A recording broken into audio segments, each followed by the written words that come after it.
Yo, I love the Tekken Online community, dude. But alright, yeah, I just want to start out by saying, like, learning a matchup is one of the more difficult things to do in Tekken because, like, all the different kinds of all the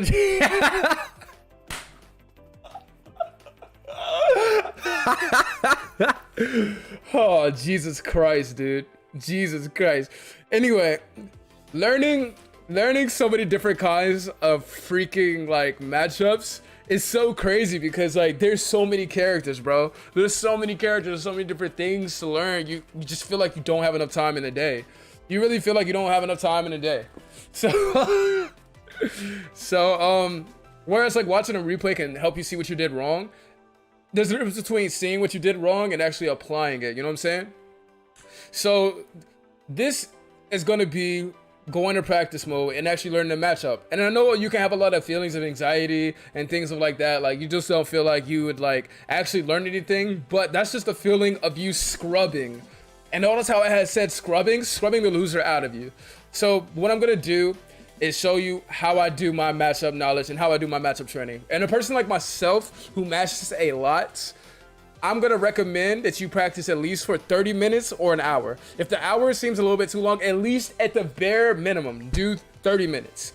And I know this seems kind of daunting, but if you pretty much already know your tools, like know what you have to do with a punish, if you know your character, this is pretty much all the training you're gonna need for the day. So again, matchup training is mostly being able to recognize a certain animation and being able to respond with it with the right punish or the right type of movement.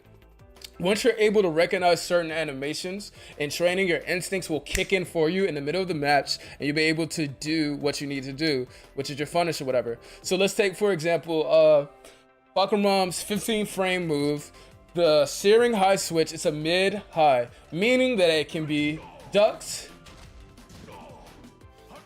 and punished with either a hop kick move or a wall rising move. All right.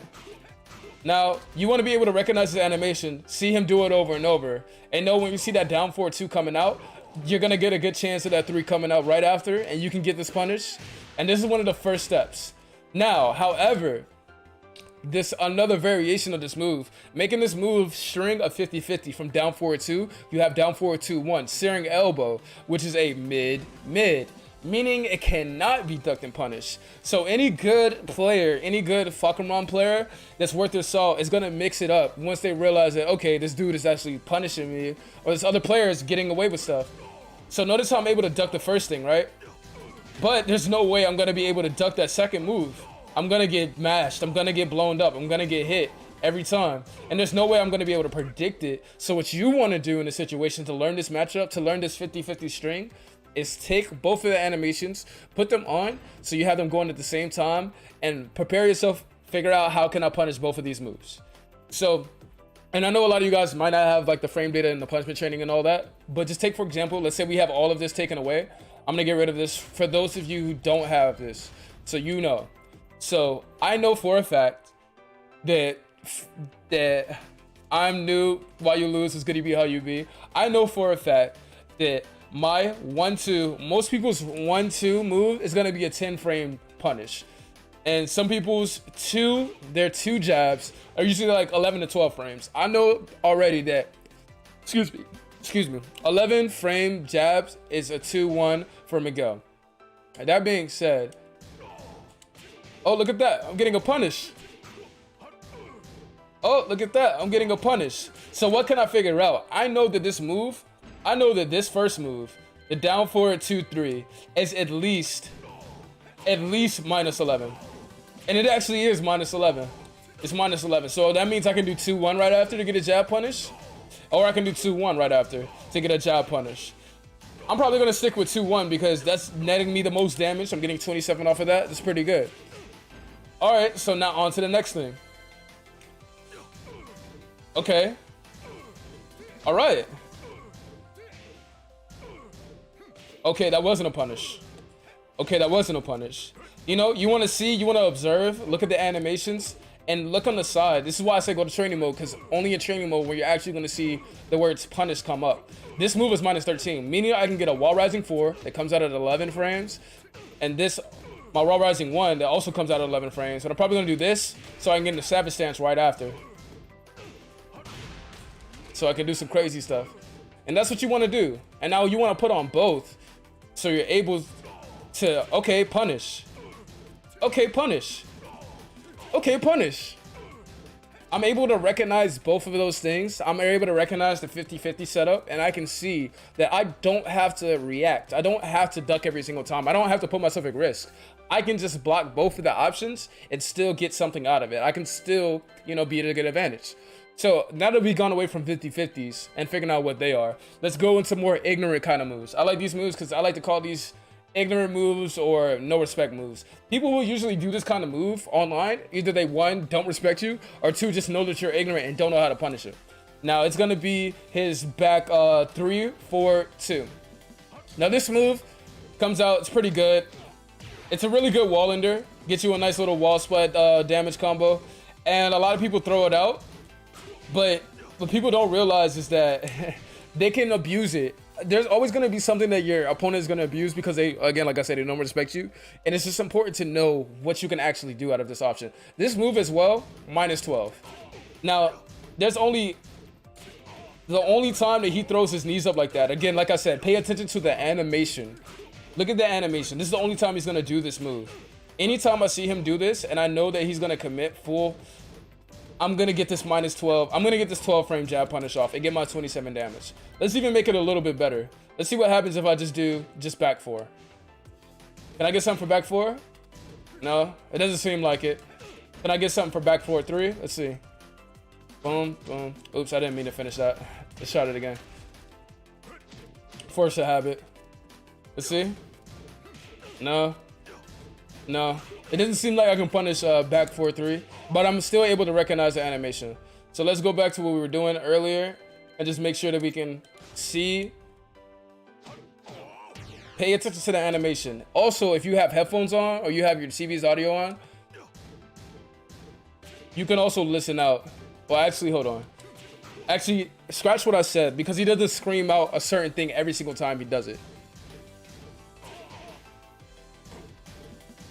Yeah, he doesn't make a noise every single time he does it.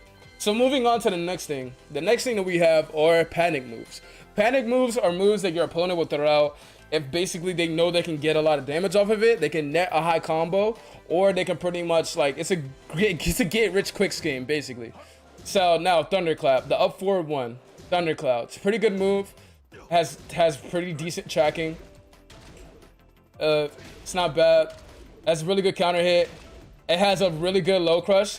See how I whiffed the low move? And it can really catch you off guard because if you're trying to do something, you get launched for counter hit. Now the thing about a move like this, again, like I said, this isn't the same for every single panic move. Panic moves are different for everybody. Lars has up forward 3. I think Heihachi, a lot of Heihachis that aren't really that good, they'll do a forward 2. You just want to really pay attention to see how I can punish this move. Pay attention to the animation and see what can I do. What I've learned, what you can do for Thundercloud, you can sidestep it on either side. You can literally do it before the move even comes out and the person will still whiff. So this is really easy. Boom. I'll just do a sidestep, whiff, punish, easy, whiff, punish, easy. Or if I know my opponent loves to do it, I can catch him out of the air and take care of him that way. This is really good to know because you want to pay attention. Look, I noticed that animation. I can back up a little bit. Wow, this reaches really far. I didn't realize how far this John reached. Oh, he got me that time. He actually got me that time, which is good. I wasn't reacting fast enough to the animation. But again, these are all different things that you want to be paying attention to when it comes to panic moves. And the last kind of move that I want to show you guys are cheese moves. Every single character has a cheese move. Every single character has one. You want to be on the lookout for them. And there's recently a certain character that got a really good cheese move. I'm not even going to say any kind of names. I ain't going to say anything. We got a lot of different characters that people play. They got a really good buff this season, but I'm not even gonna mention that. You know, it's whatever. But again, cheese moves are something that every character has. A good cheese move that Fahkumram has is his hell sweep that he can get out of his crouching. Really good move. It comes out of nowhere, it clips you every time. So the Tekken 7 cheese, you want to make sure that you're paying attention to the move in its entirety and how you can punish both things about it. Now, just for the sake of arguing, I'm gonna cut my frame data back on so you guys can see the exact frames of what's going on. So if I were to block this regularly, it's minus 23, right? So hold on, I don't want to confuse you. Boom. Alrighty. So this move is minus 23 on block, the first part of it.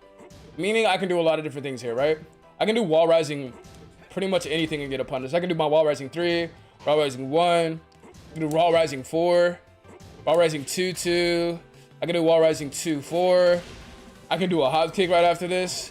The best thing to do when the move is like minus 23 is do a delayed hop kick into a big combo like that. But that's just one part of the controller. I mean, this is one, not the controller. I'm gonna see my controller. They got, bro, shut up. Bro, shut up. Anyway, like I said, when you're doing something like this, you want to pay attention to the move's entirety. So let's say he whiffs the first move, right? But I blocked the second part of it. Just because I'm blocking the second part of it, I should also know how to punish that as well. So that part of it is minus 16.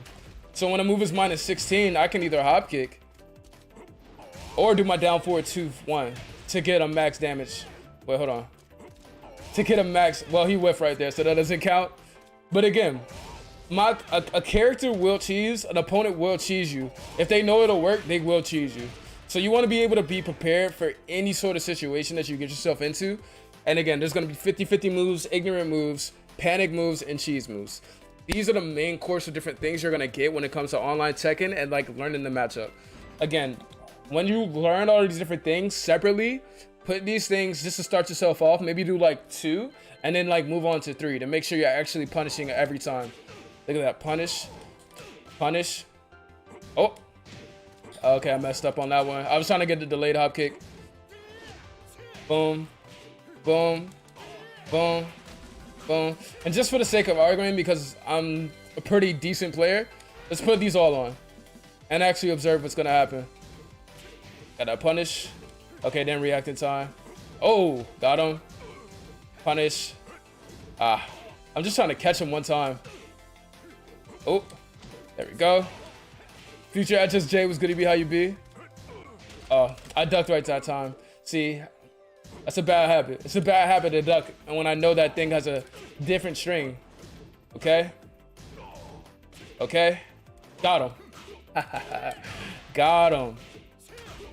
And that's pretty much it, guys. That's learning a matchup in a nutshell. I'm really glad that you guys are able to participate with me and check this out. And I want to thank you for watching the video today. Have a great day. Peace.